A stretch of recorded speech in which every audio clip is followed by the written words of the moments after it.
The events that happened on September the 11th in the year 2001 were events that brought absolute horror to the United States of America. People were absolutely devastated. It was called a horrific event, and it was horrific. We had never seen anything like that within our shores. It has been labeled even worse than what happened at Pearl Harbor. And yet, you know what, beloved? What happened that day is nothing to be compared with the events that are going to take place in the future. There is coming a time of tribulation such as this world has never known and will never know again. And you know when it's all going to begin? It's going to begin when the man of lawlessness, the Antichrist, walks on top of that Temple Mount and declares himself to be God. Jesus told his disciples, Matthew chapter 24, when you see the abomination of desolation standing in the holy place, as spoken of by Daniel the prophet, then let those who are in Judea flee to the mountains. Let those that are on the housetops not go back to their houses to get their cloaks. Let those that are in the country not come back into the city. He says, for then there will be a time of great tribulation. Who is this abomination of desolation that causes horror? In the scriptures, he's referred to as the Antichrist. In the scriptures, he's referred to as the man of lawlessness. In the book of Daniel, we have a description of him as a little horn that comes out of the fourth kingdom, out of the fourth beast mentioned in Daniel chapter 7. And what I would like to do is I would like to look at that passage with you. If you'll remember, in our last session, we looked at Daniel chapter 9, and we saw that there is going to be a peace treaty made with Israel, made with many in Israel. They're going to be permitted to have sacrifices and grain offerings in their temple. And that's going to be a 7-year agreement, a 7-year covenant. But in the middle of those 7 years, that man, that prince, as he is described in Daniel chapter 9 from the Roman Empire, that prince is going to break that covenant. And he is going to come on the wing of abominations, and he is going to make desolate. Make desolate means he is going to cause horror. He is going to cause horror for 3.5 years. Let's look at that in greater detail, and let me take you to the interpretation of the meaning of the fourth beast in Daniel chapter 7. In Daniel chapter 7, he talks about this fourth beast with the horns on his head. And he says, while I was contemplating the horns, 10 horns, behold, another horn, a little one, came up among them. And 3 of the first horns were pulled out by the roots before it. So what you have is you have 10 horns, then you have the little horn, which makes 11, then you have 3 taken out, which leaves you a total of 8. And behold, this horn, this little horn that comes up after the 10, possessed eyes like the eyes of a man, and a mouth uttering great boasts. In other words, this is a man full of confidence. This is a man of power. This is a man that makes great claims. Well, he keeps looking until he sees the Ancient of Days takes his throne. And then the court sits and the books are open. So he gives this whole view, and then he says in verse 11, then I kept looking because of the sound of the boastful words which the horn was speaking, this little horn, this Antichrist, this man of lawlessness. He says, I kept looking until the beast was slain.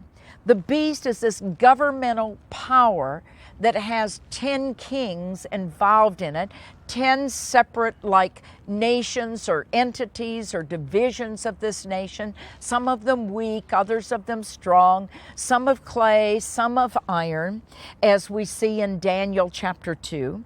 And then he says, and its body, the beast's body, was destroyed and given to the burning fire. All right, now, he wants to know the meaning of this beast and the 10 horns. And so in Daniel chapter 7, verse 19, he says, then I desired to know the exact meaning of the fourth beast, which was different from all the others. Now, I believe that this fourth beast is different from all the others because when you look at a description of the fourth beast over and over and over again, he tells you that he's different. That he's different from the other beasts. Remember, in Daniel chapter 2, there's a statue with 4 kingdoms, and then the kingdom of God is set up. A stone crushes the statue, and the stone becomes a great mountain, a great kingdom, filling all the earth. It's speaking of the kingdom of Messiah. It's speaking of the kingdom of God.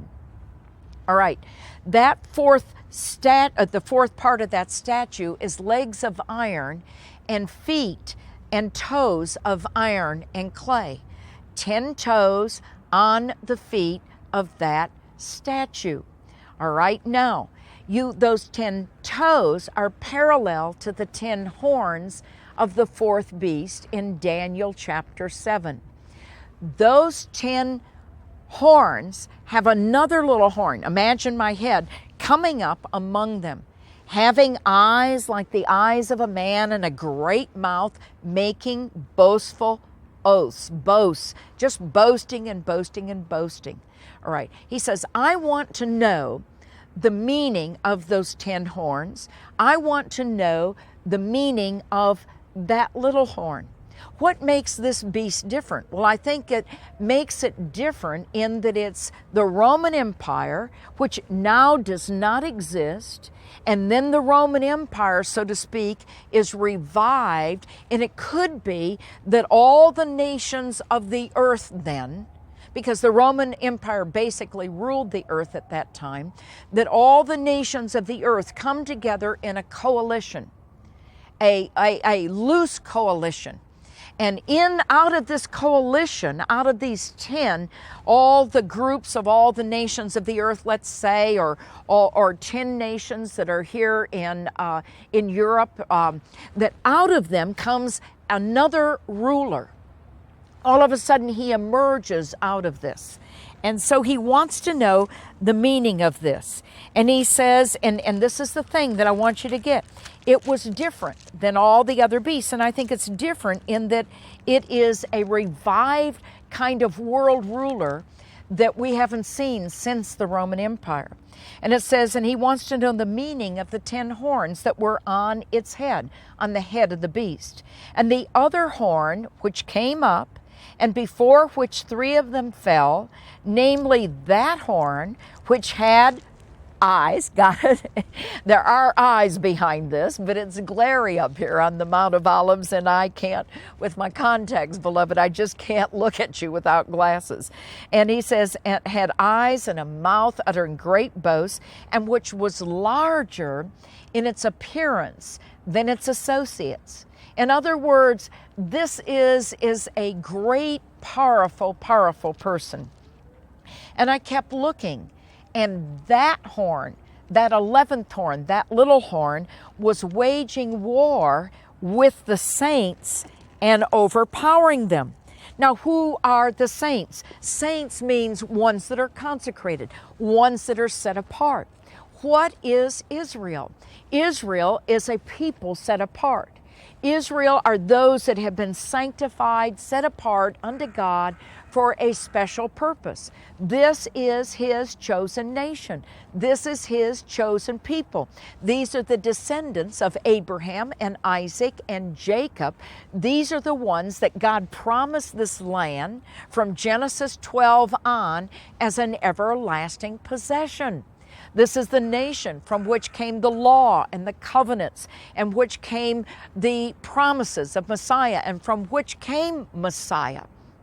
This is God's chosen nation. So these are the saints of the highest one. So what is this little horn going to do? He's going to wage war against Jerusalem. Now, when does that start? It starts when the abomination of desolation walks into the holy place. When you see the dome there, in your mind, superintend or superimpose the temple. So watch what it says. I kept looking, and that horn was waging war with the saints and overpowering them. He's going to overpower them. This is an ungodly man overpowering God's people until the Ancient of Days came. In other words, he's going to start and he's going to keep on doing it until the Ancient of Days comes, until God comes. And he says, and judgment was passed in favor of the saints of the highest one. What is he saying? He's saying this, that judgment is going to be given by God, and the judge is going to say, I'm choosing the saints. I'm choosing my saints. He says, and the time arrived when the saints took possession of the kingdom. So right after he overpowers the saints, then the saints are going to take possession of the kingdom. And you know what? It's not going to be by their own prowess. It's not going to be political move. It's not going to be by their own power. It's going to be because Messiah is here as King of Kings. We'll look at it because there is so much more that you need to know. I'll be right back in just a minute. And who is this fourth beast that Daniel chapter 7 is talking about? Listen carefully, because God is very careful to number these beasts. In verse 23, he says, thus he said, the fourth beast will be a fourth kingdom on the earth. And once again, he says this, which will be different from all the other kingdoms, all the kingdoms that preceded it. And this fourth kingdom, will devour the whole earth. What does that mean? That means that wherever you're living, if you're listening to this program and you're living in Iran, if you're listening to this program and you're living in Iraq, if you're living in Jordan, if you're living in Israel, if you're living in the United States of America, if you're living in Canada, if you're living any place in Europe, this fourth kingdom will devour your nation. In other words, it's all going to be encompassed into this fourth kingdom with these 10 horns, or these 10 kings, and this little horn that comes up among them. Now watch what he says. He says, as for the 10 horns, don't let me forget this, and it will devour the whole earth and tread it down, the whole earth, and crush it. In other words, we will never know the United States of America again as just the United States of America. And the same for the other countries. And it says, as for the 10 horns, out of this kingdom, out of this fourth beast, 10 kings will arise, and another will arise after them.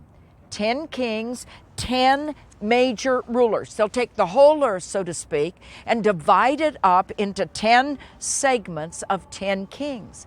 But another will come after those 10 kings. And it's important that you get the word after. It says, another will arise after them, and he will be different from the previous ones, and he will subdue 3 kings. There's 3 kings in that coalition that he's not going to like. There's 3 kings that he's going to put under his finger. And then it says, and he will speak out against the Most High. In other words, this one world ruler that is overpowering or ruling these 10 kings underneath him, subduing these 3.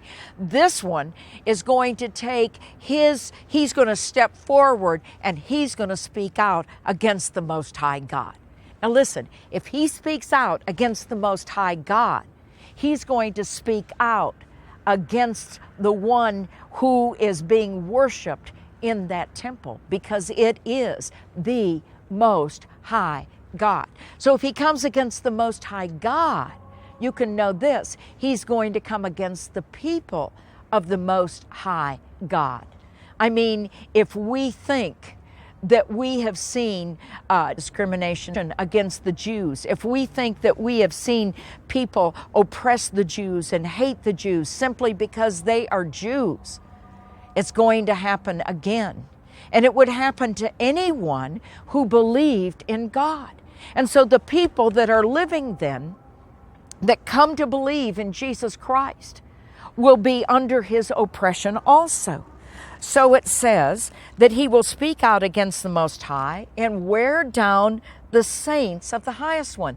The saints of the Highest One are the Jews, the chosen ones, the ones that are set apart, the ones that are sanctified. And he, this little horn, will intend to make alterations in time and in law. In other words, he's going to say, okay, we're changing the times. And he's going to say, we're changing the laws. And it says, and they, referring back to the saints of the Highest One, the Jews, will be given into his hand. And this is so important. For how long?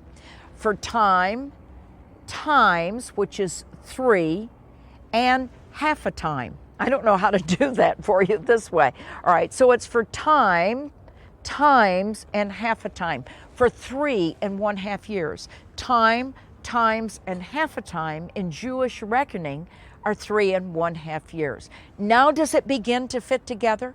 Now does this begin to fit with Daniel chapter 9, where this prince who is to come, this ruler who is to come, makes a covenant with the many in Israel for 7 years. In the middle of those 7 years, he breaks his covenant. In the middle of those 7 years, he stops the sacrifices.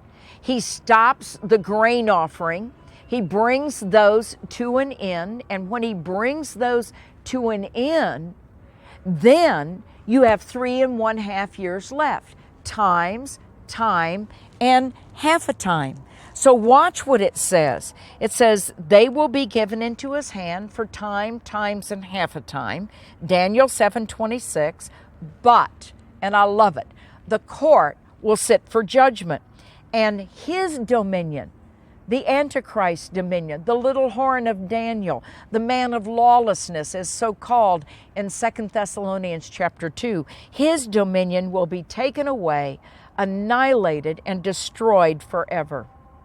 Then, time phrase, the sovereignty and dominion and the greatness of all the kingdoms under the whole heaven will be given to the people of the saints of the Highest One.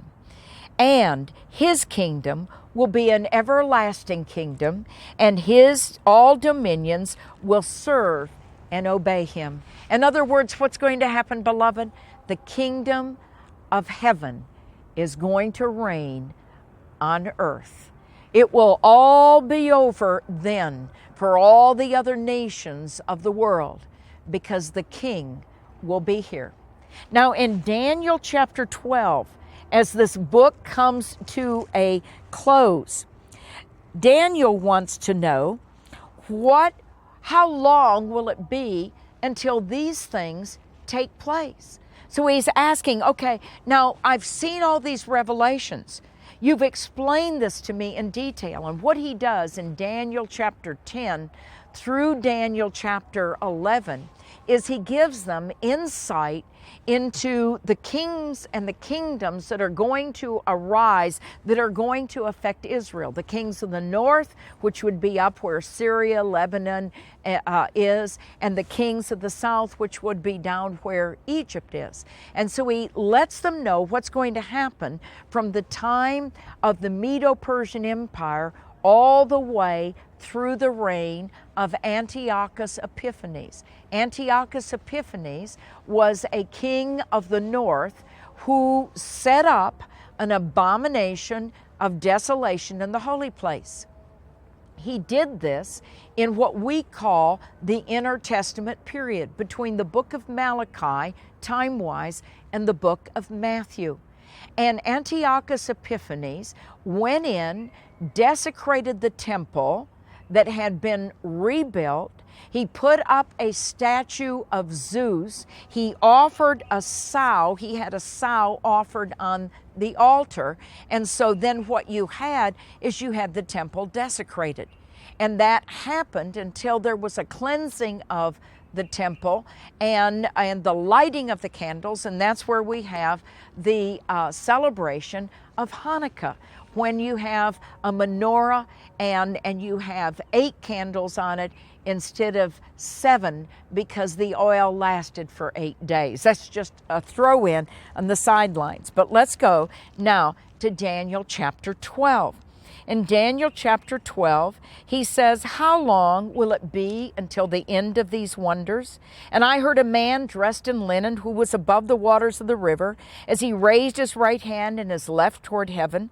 And he swore by him who lives forever," listen carefully, "that it would be for a time and times and half a time."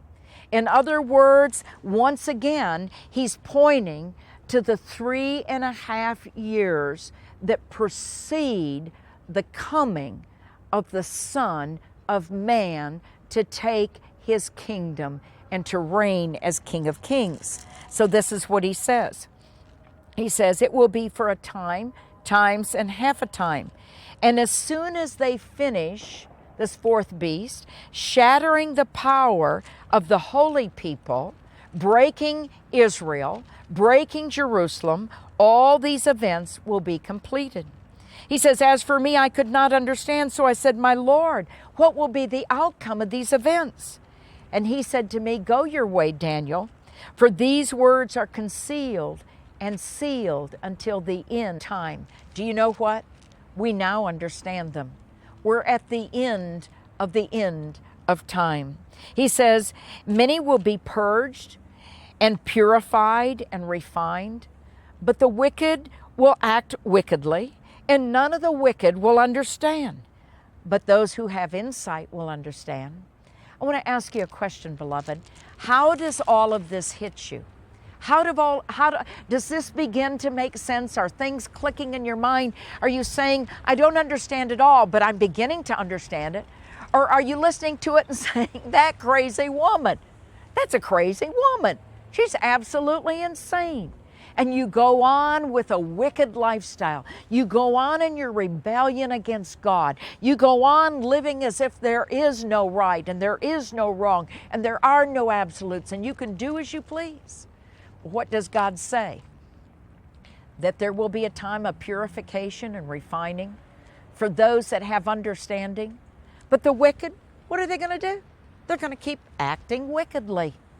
And then he says, at the time that the regular sacrifice is abolished, until the abomination of desolation is set up, will be 1,290 days. 1,260 days, listen, is 3.5 years. The extra 30 days, it's right within that time frame. And so what he's saying is, from the time that the abomination of desolation is set up, where? Right in the holy place that will be back on the Temple Mount when the temple is rebuilt. The regular sacrifice is abolished and the abomination of desolation is set up, will be 1,290 days. And then he says, how blessed is he who keeps waiting and attains to the 1,335 days. What is he talking about there?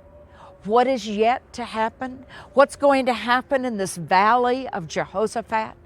You don't want to miss that, because that's what we're going to talk about next week.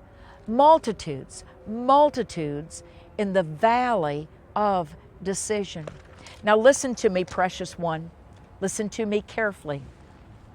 Jesus Christ is coming. He's going to set up his kingdom. But before he does, there is a time of tribulation coming on the face of this earth. A time such as has never been and never will be again. As a matter of fact, Daniel chapter 12 mentions that. Let me read it to you. He says, "Now at that time," Daniel 12 verse 1, "Michael the great prince, who stands guard over the sons of your people, over the children of Israel."